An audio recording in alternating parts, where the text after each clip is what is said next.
TV1. TV for life.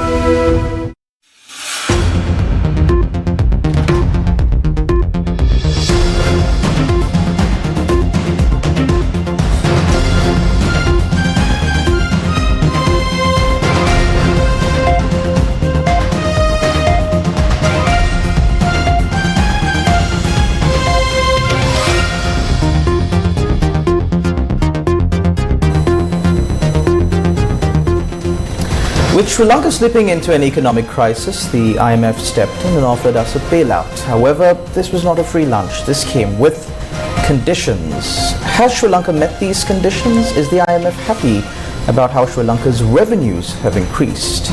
Good evening and welcome. This is Primetime News on TV1. We've got interesting developments in this front and much more. I'm Charlene Benedict for the News First team. And I'm Mariam Ganavijaya. Before we head on to our stories in detail, here's a look at your top stories for tonight. Terrorists use Canada as a safe haven. Chinese research vessel hasn't been granted permission to enter Sri Lanka yet. Foreign Minister tells Indian media. IMF unhappy about the collection of taxes. MP Mindananda hints at a new plan to collect tax. Difficult to make ends meet. Need a salary increment. Several trade unions prepared to take to the streets. Chandrika and Maitri attend the Bandar Naika Memorial. Cricket World Cup contingent named. Dasun to lead the team. Vanithu Hasranga fails to make the cut.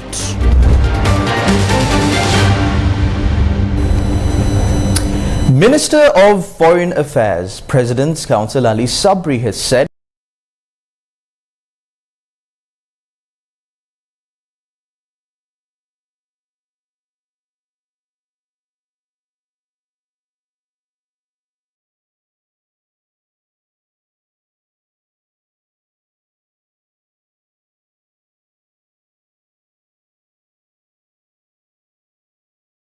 proof. So my obvious question is, there are diplomatic tensions between Canada and India that is ongoing because of Trudeau's allegation, which India has obviously rejected. What will you say on that and on India's response, since we know that Sri Lanka has too suffered from various forms of terrorism in the last decade? Yeah, we have always suffered, and some of the terrorists have found safe haven in Canada.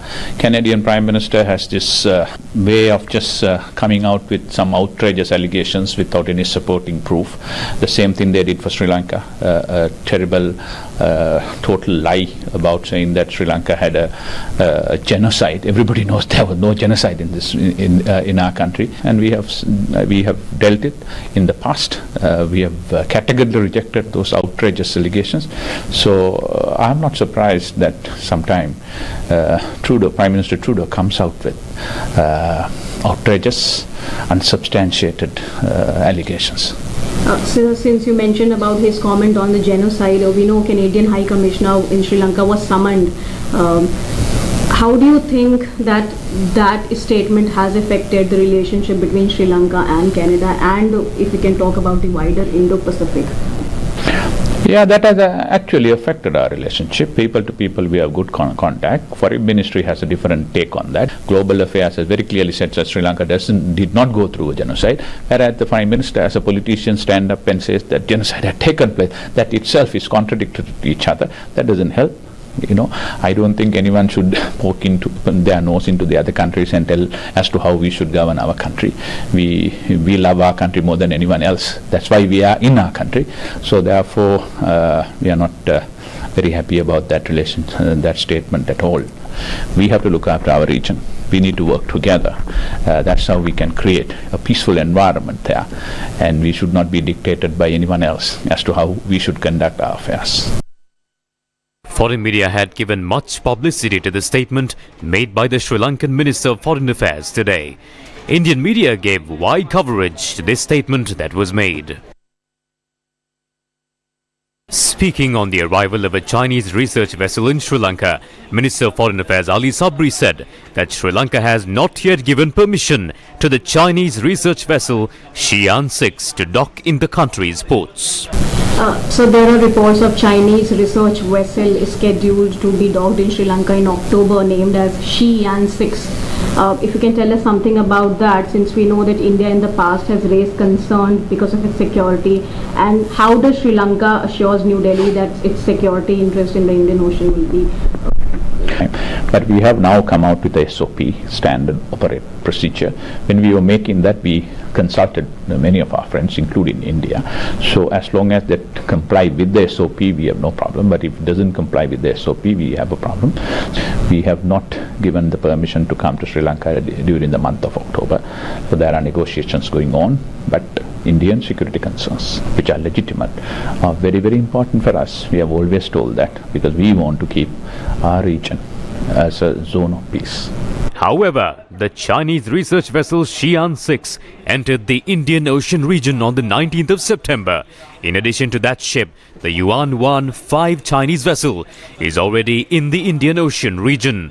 These two vessels are reported to be engaged in an operation in the exclusive economic zone of India. On the 18th of September, news reports quoted the Sri Lanka Navy saying that the Chinese research vessel Xi'an 6 would arrive in Sri Lanka on the 25th of October. It was also announced that the Ministry of Defence has given its approval in this regard as well. The Sri Lanka Navy said that from the 25th of October, the Chinese research vessel was scheduled to stay in the Sea of Sri Lanka for 17 days for maritime exploration in conjunction with Sri Lanka's Nara Institute. However, according to the Minister of Foreign Affairs, this has not yet been approved. The Minister of Foreign Affairs made a controversial statement about the Chinese research ship and about Canada in the backdrop where the President is repeatedly declaring that he follows a neutral foreign policy for Sri Lanka. During the last visit to New York, President Ranil Wickremesinghe also expressed his views on Sri Lanka's neutral foreign policy. Economic, social, ecological. We are prepared to work with any actor, state or non-state actors, who will help us to achieve these objectives. So we are working with the West on one side and we are working with China on the other. So this is basically Sri Lanka and others, the South Pacific islands, are all in the same boat. Why we are getting pulled into it, it's difficult for us to understand. Of course, we are crucial. In fact, South Pacific and Indian Ocean are crucial strategically. So we are strategic, but just because we are strategic, it doesn't mean that we are involved in any military alliances with China or anyone else. So it's in this background that we have to look at the geopolitics of our own islands.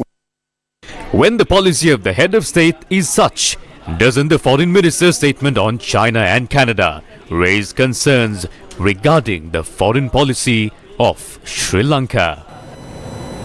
Parliamentarian Mahindananda Alutgambage, speaking at a media briefing held at the Presidential Media Centre today, said that the International Monetary Fund has expressed its disappointment regarding the government's tax collection. He pointed out that excise, customs and inland revenue departments should jointly implement a system to collect taxes. Meanwhile, Mahindananda Alutgambage, speaking to the media at the President's Media Division, made these remarks on the national tax revenue. The IMF has focused its attention on state income. The main reason for this is that 90% of the government's income is collected through taxes. If we consider the year 2023, the government expects a total of 3,101 billion rupees. That is 1,667 billion rupees from the Inland Revenue Department, 217 rupees from the Excise Department and 1,217 billion rupees from Sri Lanka Customs. However, by now only a total of 1,643 billion rupees, that is 956 billion rupees from the Inland Revenue Department, 578 billion rupees from Sri Lanka Customs and 109 billion rupees from the Excise Department have been accumulated. We believe that by the end of this year, only 2,380 billion rupees from the target of 3,101 billion rupees will be earned. Accordingly, there should be a deficit of 637 billion rupees. Therefore, the IMF is not satisfied with the government's tax collection system. They have told the government to increase the target state income. There is a chance of this being successful. The Inland Revenue Department, Excise Department and Sri Lanka Customs all need to come together to increase state revenue. If we fail to do this, we will not be able to give subsidies and pay salaries to government employees.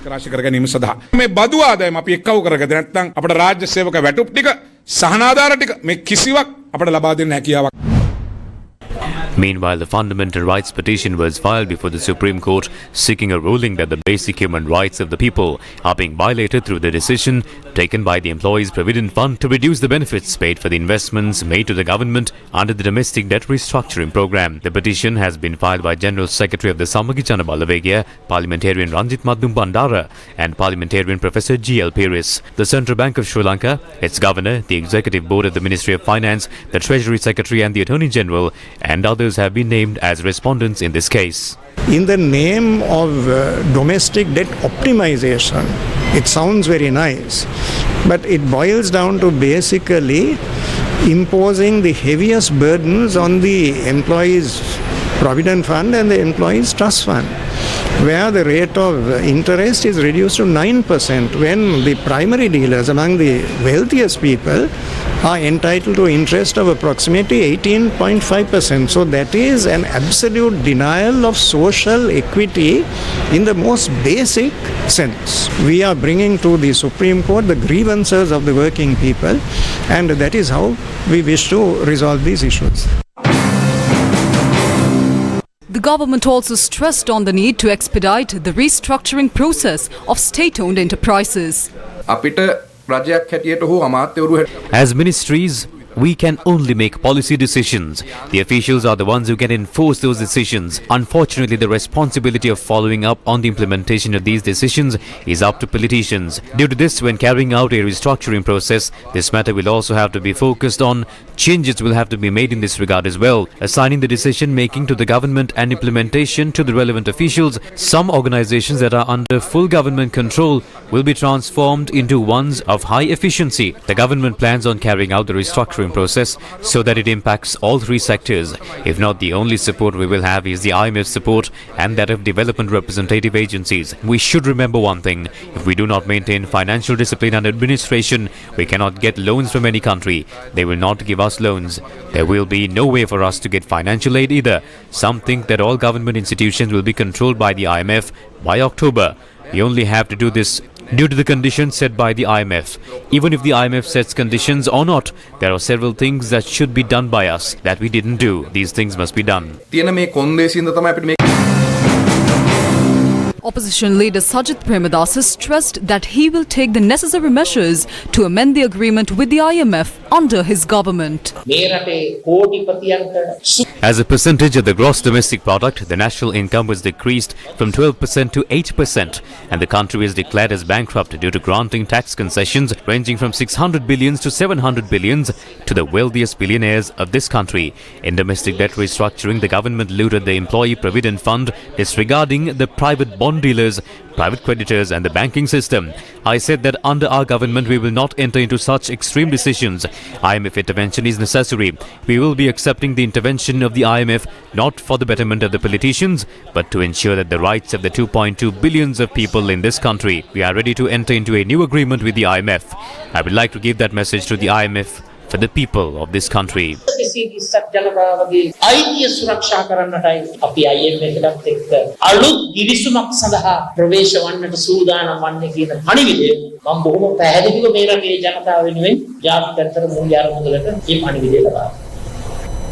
Trade unions are demanding for salary increments for their members in line with the rise in cost of living.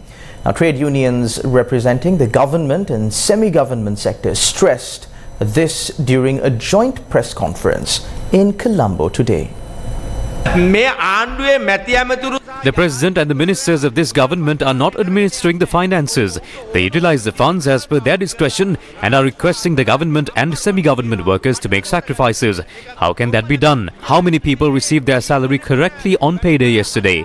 There are people who received 200 rupees, 300 rupees and 500 rupees. It is impossible to live with the net salary they receive, as they receive the net salary after the deductions for all the allowances and for the bank loans. We deserve the benefits. We cannot carry out these jobs in this way and run the services of the country. Therefore, the one who rules the country and the government has a responsibility to listen to these.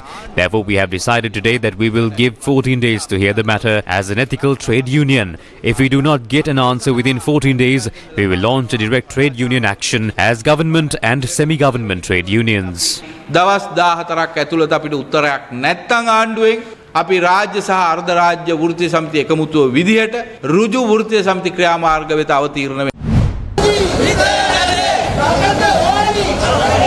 The Orsilon Nurses Union staged a protest opposite the Ministry of Health today, citing several demands. Their demands focused on revising the recruitment, qualifications, failure to make new appointments for nursing vacancies, and the non-payment of promised allowances.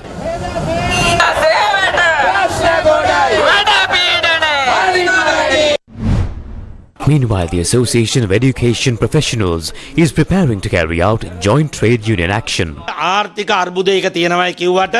Even though the country is in an economic crisis, even though the people are asked to make certain sacrifices, even though various taxes are introduced and collected from the President in order to alleviate the said economic crisis, the President, the Prime Minister, the Parliament and the authorities have not sacrificed any of the privileges and perks they experience. We are now preparing to commence the second phase of our movement to demand a fair and deserving salary for teachers and principals.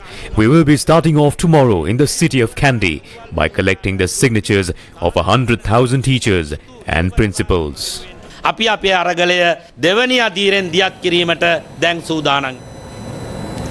A conference was held in Colombo today under the theme "Let us get to know and defeat the proposed online safety bill." A group of social media activists and civil and political activists joined this conference.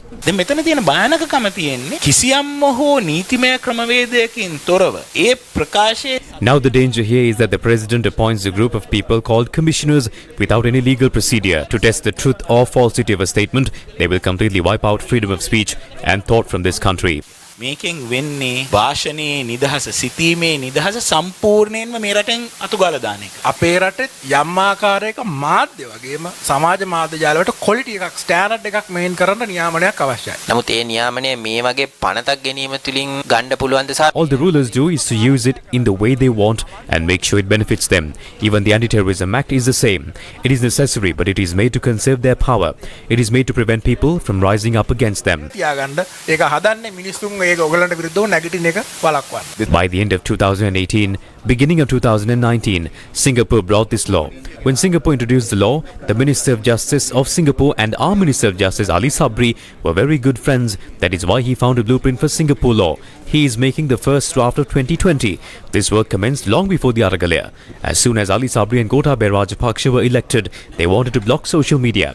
At one point on the 9th of May, people did live streams. You all did live streams. No one stopped you. However, on the 9th of August, live streams were prevented by the government. I am giving you an inside detail. These should be mentioned here. On the 9th of August, the government made a request to stop live streaming on Facebook. It reached the high authorities. What is the problem that came up next? They didn't prevent live streams on the 9th of May, but they did it on the 9th of August. What is the meaning of that argument? This is freedom of speech. We do not block it. People can live stream as much as they want. How can you stop something like that with this law? If Facebook says so, we will not block live streaming. That is user ability. User liability. Professor Charit Herat also commented on this. නිකන් තමන් ගාව තියෙන අර මාන කැත්ත අරගෙන New York වල තියෙන Meta කම්පැනියට විරුද්ධව කෑ ගහනවා. Some people are speaking against the Meta company in New York using the simplest tools they have. This act is an example for that. According to this act, it involves all the three parties: the service provider, the platform holder and the distributor of social media. For my safety, A law is going to be enforced in Sri Lanka to regulate these three parties: the service provider, the platform holder and the content writer. It cannot be done. That means they think that they can bring Zuckerberg to Halfsdorf. That is not possible. They didn't even come to India legally. I would like to ask someone in the cabinet who is involved in drafting these bills and the supposed intellectuals if Sri Lanka is ready to agree. If social media or social media service providers say, you enforce your laws, we do not want to conduct our business in this country anymore. මේ රටේ business එක එච්චර වැඩක් නැහැ අපි අයින් වෙනවා. තමුන්නාන්සලා නීතිය තමුන්නාන්සලා තියාගන්න කියලා කිව්වොත් ඒකට එකඟ වෙන්න ලෑස්තිද? Taking a look at a story that made it to your headlines tonight, the 64th memorial service of former Prime Minister, the late SWRT Bandaranayake, was held this morning at the Horogolla Bandaranayake Memorial. The current chairman of the Sri Lanka Freedom Party, Maithripala Sirisena, participated in the Bandaranayake commemoration along with a group of senior members of the SLFP. Also taking part in the dignitaries, including the former President Maithripala Sirisena, and of course the ministers and parliament members and rest of Former President Chandrika Bandaranayake Kumaratunga, members of the Bandaranayake family, Prime Minister Dinesh Gunawardena and many other government and opposition politicians attended the event.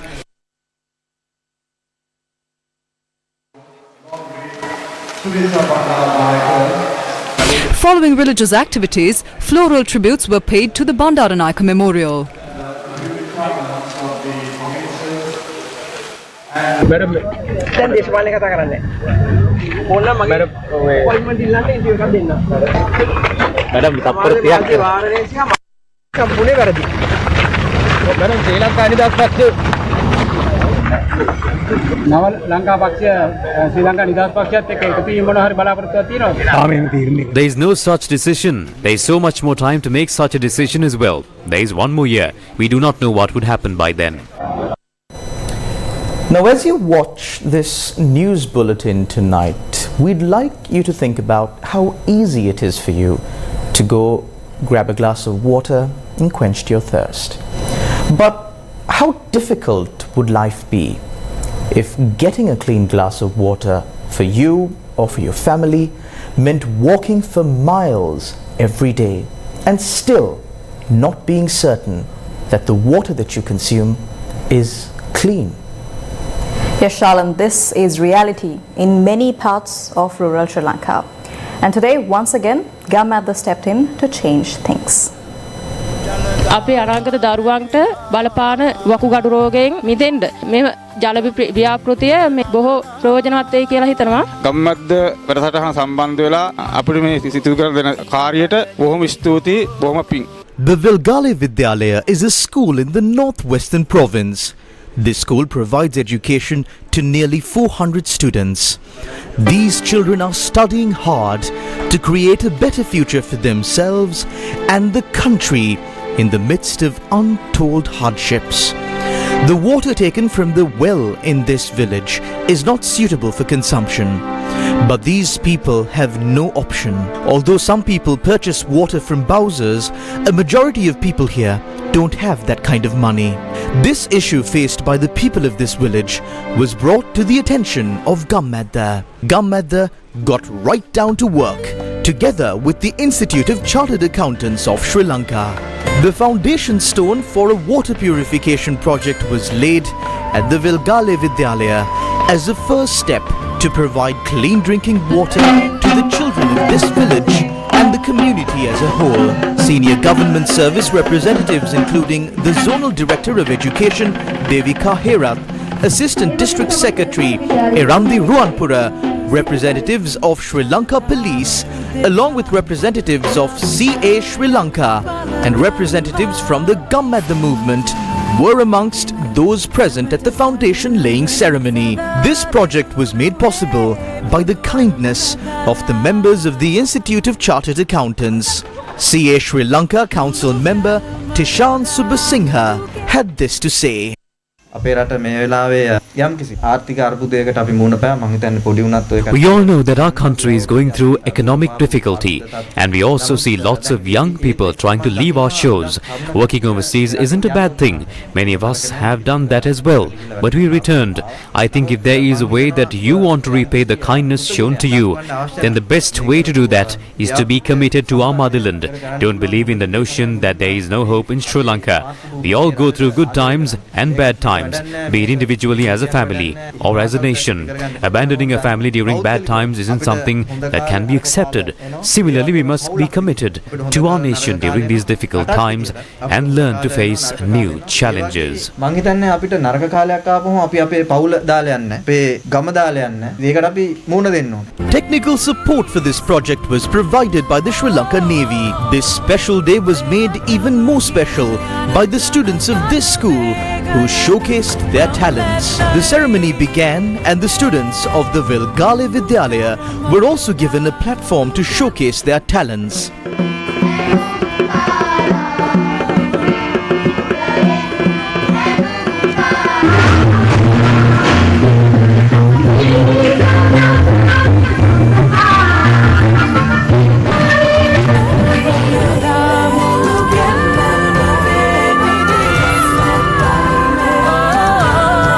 This project will soon be complete and vested with the people.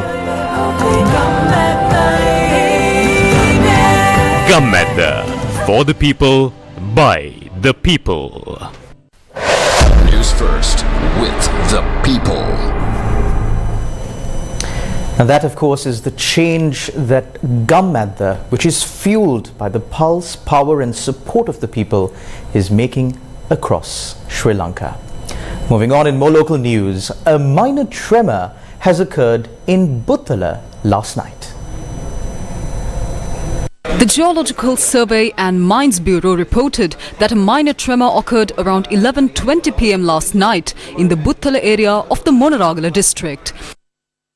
According to the Geological Survey and Mines Bureau, the tremor was felt by Badal Kumbura, Monaragala, Nakkala and Madurkatiya areas.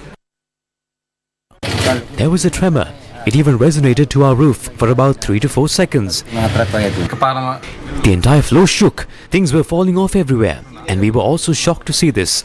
We had never experienced anything like that before. In the last few months, tremors were reported from several places in the island. Tremors of magnitude 3 and magnitude 3.5 on the Richter scale were reported from the Vallavaya and Buttal areas on the 10th of February. Another tremor of magnitude 2.3 was reported from Vallavaya on the 11th of February. On the 12th of February, several tremors occurred in Buttala, Unavatuna area between 8:45 a.m. and 9 a.m. On the 22nd of February, several more tremors were reported in Buttala, Palvatta, Anapallama and Vallavaya areas. They were recorded at magnitude 3 and 3.5 on the Richter scale. On the 18th of March, a tremor of magnitude 2.6 was reported near Kirinda Palatupana and Hajiar areas. A tremor of magnitude 3 was reported in the Thimbiriwava area of Gomarangkadavala, Trincomalee on the 19th of March. Several areas including Colombo felt the impact of a tremor in the South Indian Ocean on the 1st of July. The China Petroleum and Chemical Corporation, China's largest oil refiner, announced its official entry into Sri Lanka's fuel retail market yesterday. This was during a felicitation event for local distributors held in Colombo. China Petroleum and Chemical Corporation, China's largest oil refiner, announced its official entry into Sri Lanka's fuel retail market on Monday during the felicitation event for local distributors held in Colombo. This occasion also marked the commencement of fuel supply to Sri Lanka's filling stations. Sinopec says that with an annual production capacity exceeding 250 million tons, Sinopec is committed to giving full play to its advantages, providing stable, sustained and high-quality oil products to the country. 签约后， Our commitment to the Sri Lankan society and its people was unwavering, and I'm pleased to announce today that we have officially commenced the supply of oil to Sri Lanka's filling stations. This marks a significant step towards providing abundant energy to fuel Sri Lankan social development and enhance the well-being of its people. Our journey of cooperation with Sri Lanka began in 2019 through our bunkering business, and our foray into the oil retailing market signifies a deeper integration into Sri Lanka's development landscape. With a proven international track record and a dedicated team of experts, we are eager to share our knowledge and expertise to meet Sri Lanka's market demands in harmony with local conditions. Today marks a historic day in Sri Lanka-China relationships as we enter an era of energy security, and I believe the largest foreign direct investment to take place in Sri Lanka will be with Sinopec entering into the refinery operations in Sri Lanka. So that will take place in October, hopefully when His Excellency the President visits the People's Republic of China, as we are going through the evaluation process and as the shortlisted company to enter into agreements that we hope not just the Sinopec retail operations but the refinery operations will also strengthen the energy cooperation between the two countries. I'm happy to see that after 6 weeks of the agreement being signed, that you have managed to sign up more than 145 fuel stations by this morning. When there are requirements, of course we will open up the door. When the request comes from you, Sinopec, to open more dealerships, we will make sure that we give the approvals for you to continue the business in Sri Lanka.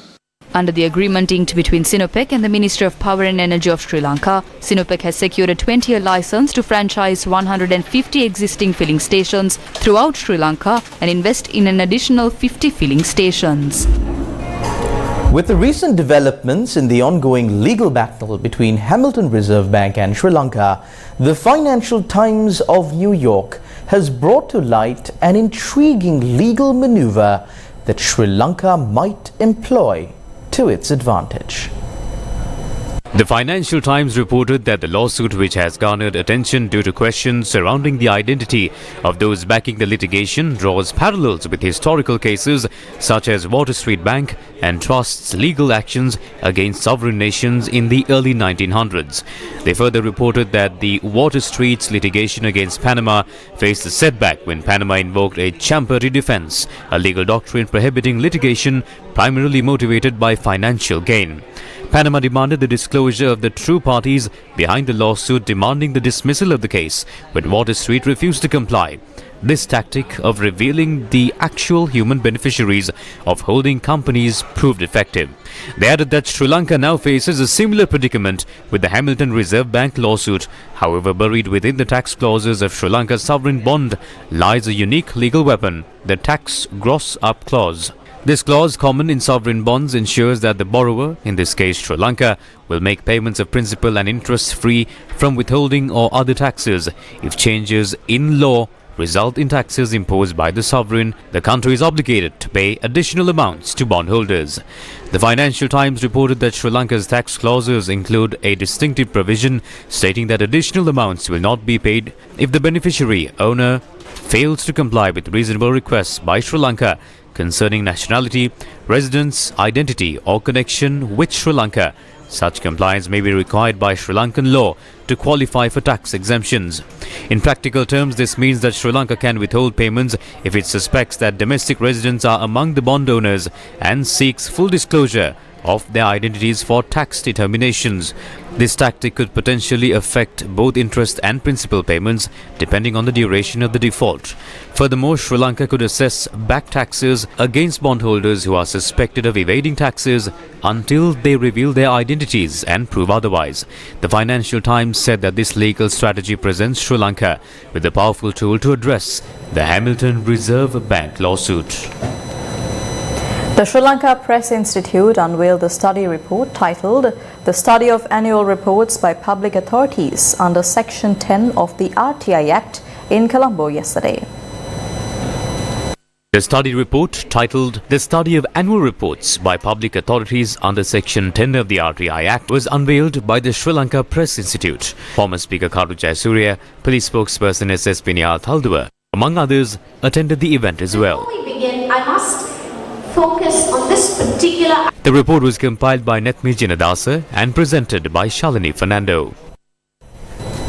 The government is preparing to rename the port city of Colombo, which is operated as a Chinese investment project, as the Colombo Financial City, with the necessary legal provisions for offshore activities. President Ranil Wickremesinghe, speaking at a media briefing today in Colombo, said that new laws required for this are currently being drafted.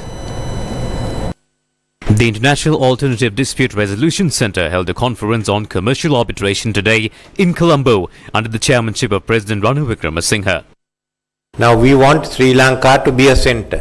One is the new legislation which will replace the port city to make it a Colombo financial zone with jurisdiction for offshore activity. The new law is being drafted by Sherman and Sterling, and we will see the light. It will see the light of day before end of the year. Secondly, is the BOI will be replaced with the Economic Commission, which is also looking at the resolution of disputes. So both these agencies are necessary, and I have recommended to Dr. Kanagiswaran to discuss with them, and the International Trade Center, which is going to deal with international trade, which is headed by Dr. Veerasinghe. Because we will be entering a number of free trade agreements. We've got one with Singapore. We are about to finalize one with Thailand. We are discussing with India of upgrading agreement, talking with Bangladesh, and more than that, we are moving to join the RCEP. That's the largest trading community in the world.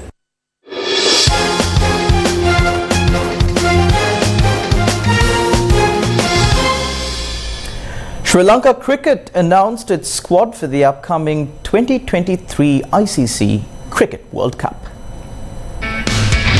The 2023 ICC Cricket World Cup hosted in India is set to commence on the 5th of October. The Sports Minister approved the Sri Lanka men's squad this morning. The Sri Lanka squad, captained by Dasun Shanaka, also consists of Kusal Mendes, Pathum Nissanka, Kusal Janit Pereira, Dimut Karnaratne, Charit Asalanka and Sadira Samaravikrama. Squad announced by the Sri Lanka Cricket Selection Committee also consists of all-rounders Dhananjay De Silva and Dunith Vellalage. Matisha Patirana, Kasun Rajitha and Lahiru Kumar have been named as bowlers. Chamika Karnaratne and Dushan Hemanta were announced as travelling reserves. Vanidu Hasaranga Mahesh Tikshana and Dilshan Madhushankar were named subject to fitness. The Sri Lanka squad is due to leave for India tonight to participate in the 2023 Cricket World Cup. MTV Channel Private Limited, which operates Sirasa TV, Shakti TV and TV1, is a Sri Lanka television rights holder for the ICC Men's Cricket World Cup 2023. MBC Networks Private Limited secured the radio broadcasting rights for the ICC Men's Cricket World Cup 2023. That's a wrap of Primetime News on TV1 for tonight. Thank you very much. Good night.